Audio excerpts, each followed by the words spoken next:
Yang selanjutnya agar kita bisa ikhlas, nah ini yang paling penting, wabiqat ittama anil khalqi, memutus tamak daripada makhluk. Selama kita masih tamak dengan makhluk, kita sulit untuk ikhlas itu. Nah, selama kita masih ada yang kita kehendaki daripada makhluk, sulit untuk ikhlas.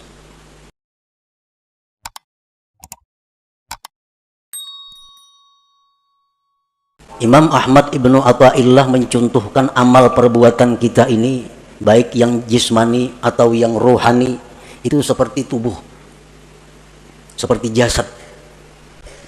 Sedangkan rohnya adalah ikhlas. Artinya bahwa amal yang kita lakukan itu, kalau tidak ikhlas, berarti tidak punya roh. Jasad yang tidak punya roh, itu akan dikubur, akan tidak bisa dimanfaatkan. Nah, demikian pula amal ibadah kita yang tidak ada ruhnya, tidak ada ikhlasnya, akan tersia-sia, tidak diterima di sisi Allah Subhanahu wa ta'ala. Barang siapa yang beribadah kepada Allah, sembahyang, puasa, membaca Al-Quran, menuntut ilmu, beriktikaf, bersedekah, berwakaf, barang siapa yang beribadah kepada Allah dengan tujuan duniawi, nah dengan tujuan dunia, orang bersedekah tujuan supaya dipuji, dia sembahyang dengan tujuan disanjung orang, maka ujar Tuhan, kami segerakan baginya padanya yang kami kehendaki bagi orang yang kami kehendaki. Maka artinya yang dia maksud dengan pujian itu akan didapatkannya. Dia sembahyang ingin dipuji orang, maka pujian itu akan datang kepadanya. Dia bersedekah ingin dihormati orang, maka kehormatan itu akan datang kepadanya. Summa ja'alna lahu jahannama yaslaha, kemudian kami jadikan bagi dia neraka jahanam yang dia masuki, mazmuman, hal keadaan tercela, madhuran, dan dilaknat Allah. Surat Al-Isra ayat 18. Nah, artinya orang yang beramal ibadah dengan tujuan dunia, tidak karena Allah, bukan hanya kada diterima oleh Allah, tetapi disiksa. Faqad bayyanallahu ta'ala fi hadhil ayah anna man 'amila li ghairi wajhillah fala thawaba lahu fil akhirah wa ma'wahu jahannam. Sungguh menjelaskan Allah pada ini ayat, barang siapa yang beramal bukan karena Allah, tidak ada pahala baginya di akhirat dan tempatnya adalah jahannam. Apabila akhir zaman, ujar Rasulullah, jadilah umatku itu 3 kelompok, 3 golongan. Satu golongan yang beribadah kepada Allah ikhlas. Golongan yang lain ada yang beribadah ria, mengharapkan sesuatu dari makhluk, baik itu materi atau pujian. Satu golongan yang beribadah kepada Allah untuk mencari makan dengan manusia. Allah berfirman pada hari kiamat, bagi orang-orang yang ikhlas, masuklah kalian ke dalam surga. Dan Allah berfirman bagi yang lainnya, pergilah dengan mereka itu ke dalam api neraka. Nah, para muhibbin rahimakumullah, dengan dalil-dalil ini jelas bahwasanya ikhlas itu adalah satu kewajiban yang mesti ada dalam setiap amal ibadah. Tanpa ikhlas, amal ibadah itu tersia-sia dan kita pun akan disiksa oleh Allah Subhanahu wa ta'ala. Al-ikhlasu ala salasi darajat. Ikhlas itu 3 tingkat, 3 tingkatan. Yang pertama disebut darajatil awam, ikhlas tingkatan orang awam. Ini ikhlas sudah ada punya harga di sisi Allah, walaupun murah daripada tingkatan yang berikutnya, tapi sudah dihargai oleh Allah. Kita beribadah sembahyang, kita pakai ikhlas orang awam, itu sudah berharga. Cuma harganya lebih murah dibanding ikhlas tingkatan-tingkatan yang berikutnya. Nah, ikhlas orang awam ini artinya adalah ifradul haq fi qasdil ibadah ma'atala bil huzuzid dunyawiyyati wal ukhrawiyyah ka hifzil badan wal mal wa sa'atir rizq wa dukhulil jannah wan najati minan nar. Ikhlasnya orang awam itu adalah mengesahkan Tuhan pada tujuan ibadah. Memang ini beribadah itu tujuannya adalah semata-mata karena Allah, tidak ada karena yang lain. Nah, ini sembahyang karena Allah, tetapi beserta meminta, menuntut bahagian-bahagian duniawi dan ukhrawi. Ini sembahyang karena Allah. Di samping itu, mudahan diluaskan Allah rezeki, mudahan dipeliharakan Allah harta yang ada, mudahan mati masuk ke surga, mudahan terhindar daripada api neraka contohnya. Nah, ini sudah ikhlas untuk golongan orang-orang awam. Ini bazakatnya karena disuruh Allah, perintah Allah, tetapi ini ada minta kepada Allah. Dengan bazakat ini dia minta kepada Allah agar hartanya bertambah, hartanya terpelihara, hidupnya selamat dunia dan akhirat. Nah, ini ikhlasnya orang awam. Beribadah semata-mata hanya karena Allah, tetapi ada minta macam-macam dengan Allah, baik itu urusan duniawi atau ukhrawi. Nah, ini sudah masuk ikhlas, walaupun ikhlas yang paling rendah. Kita membaca surat Waqiah umpamanya, membaca surah Waqiah karena Allah, tapi ada harapan, mudah-mudahan diluaskan Tuhan rezeki. Nah, itu ikhlas sebenarnya, tapi ikhlas tingkatan orang awam. Ini membaca surat Tabarak, suratul Muluk karena Allah, tapi mudah-mudahan dalam kubur selamat. Nah, ini ikhlas, tapi derajatnya bukan derajat yang tinggi.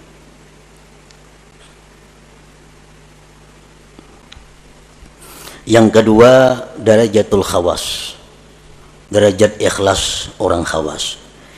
Ifradul haqqi bil ibadah ma'a talabil huzuzil ukhrawiyah kadukhulil jannati wan najati minan nar wal ma'rifati wal musyahadati wa ghairiha. Ikhlas tingkatan yang kedua tertinggi ini, terlarang Allah menghargai daripada yang pertama tadi.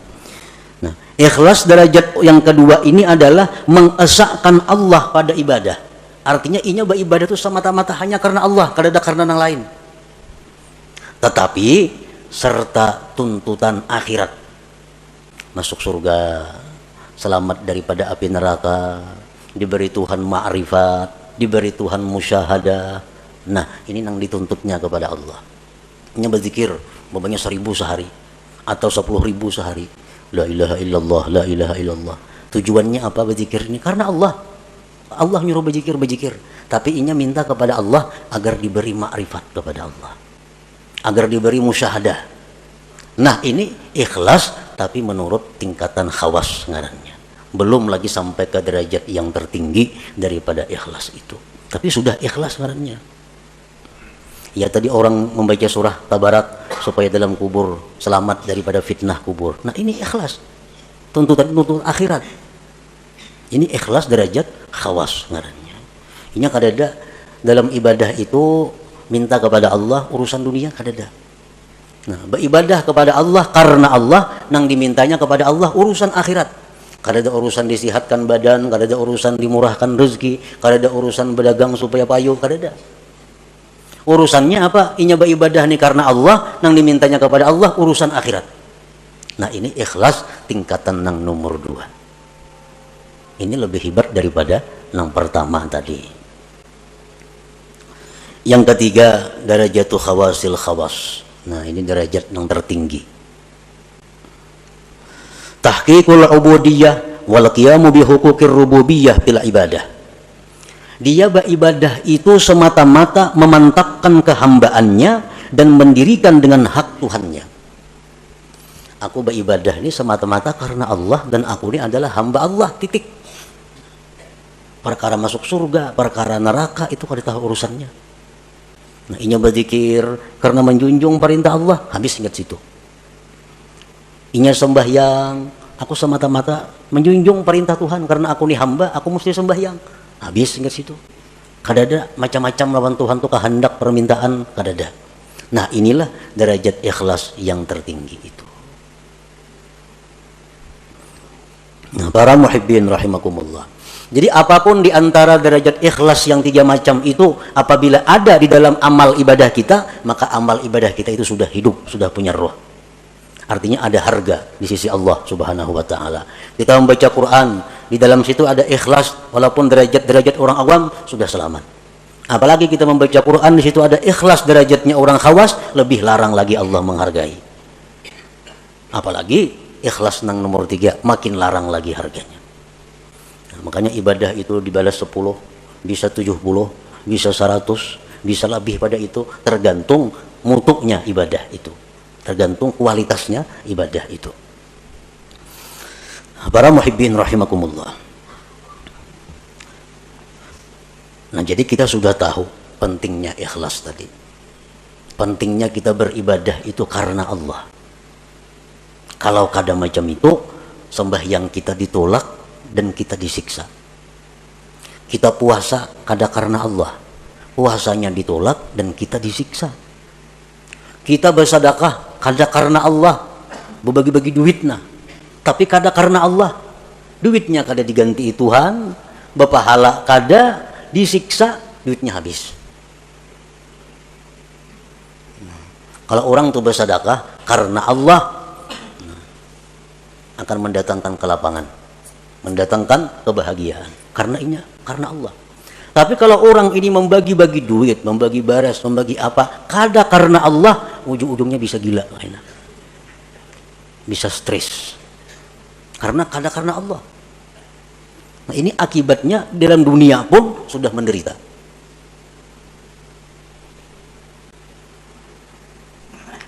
Jadi ikhlas ini bukan hanya perkara diterima kada diterima, disiksanya ini yang jadi masalah. Sembahyang nang mestinya jadi ibadah berbalik menjadi maksiat. Membaca Quran nang mestinya ibadah karena kada ikhlas jadi maksiat.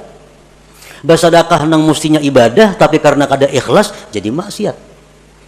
Nah, oleh karena itu kita wajib fardhu ain mempelajari apa itu ikhlas supaya bisa amal itu diterima oleh Allah Subhanahu wa taala.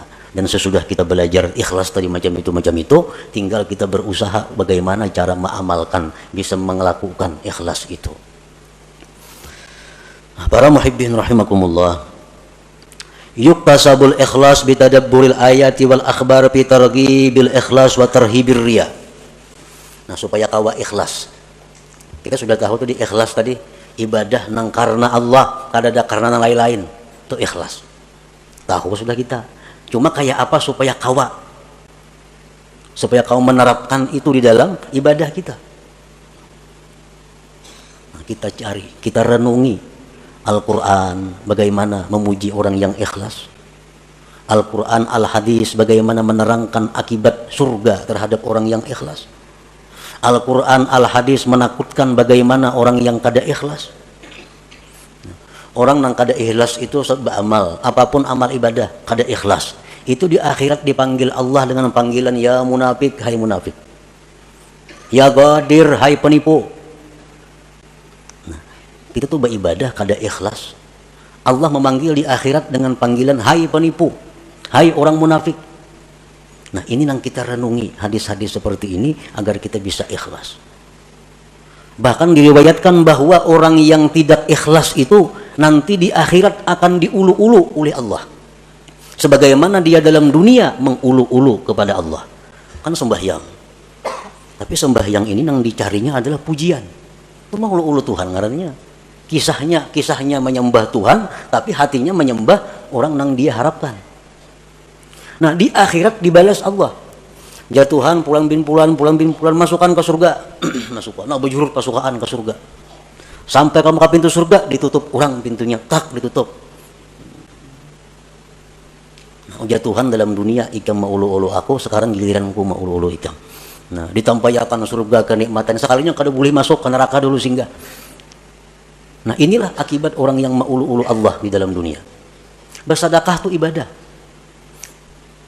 Mestinya karena Allah. Tapi kalau kada karena Allah, itu istihza billah, maulu-ulu dengan Allah. Allah akan membalas nantinya ulu-ulu itu di akhirat. Nah, jadi kita untuk dapat ikhlas itu pertama merenungi ayat Quran, hadis-hadis Nabi tentang bagaimana orang ikhlas, bagaimana akibatnya orang itu mun kada ikhlas. Yang kedua, supaya bisa ikhlas itu, wa bi ikhfa'i wa kitmanil hasanati wal a'malis shalihat, menyembunyikan amal-amal saleh itu, baik waktu melakukannya atau sesudah melakukannya. Nah, bersembunyi ini mendukung supaya ikhlas. Amal saleh, sembahyang sunat, pokoknya hal-hal yang kada disuruh kita benampak, sembunyikan amal-amal itu. Jangan dikisah-kisahkan, jangan dikuya-kuya, karena mengurangi nilainya, bahkan bisa menggugurkan pahala. Nah, kita menyimpan amal saleh serapi-rapinya, itu membantu keikhlasan.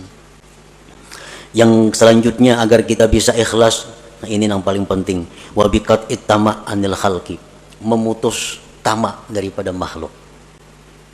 Selama kita masih tamak dengan makhluk, kita sulit untuk ikhlas itu.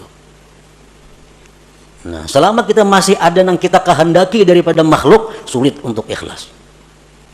Kita kepingin makhluk itu sayang lawan kita kepingin makhluk itu hormat lawan kita kepingin makhluk itu mencintai kita kepingin makhluk itu memberi sesuatu kepada kita kepingin makhluk itu agar memilih kita. Selama itu ada dalam hati, kita sulit untuk ikhlas. Nah, sulit untuk ikhlas.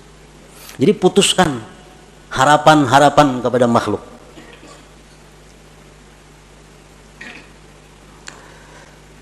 Wa bidawamir riyadhati wal mujahadah, dan juga dengan selalu latihan dan berjuang. Jadi ikhlas ini mesti dilatih dan berjuang.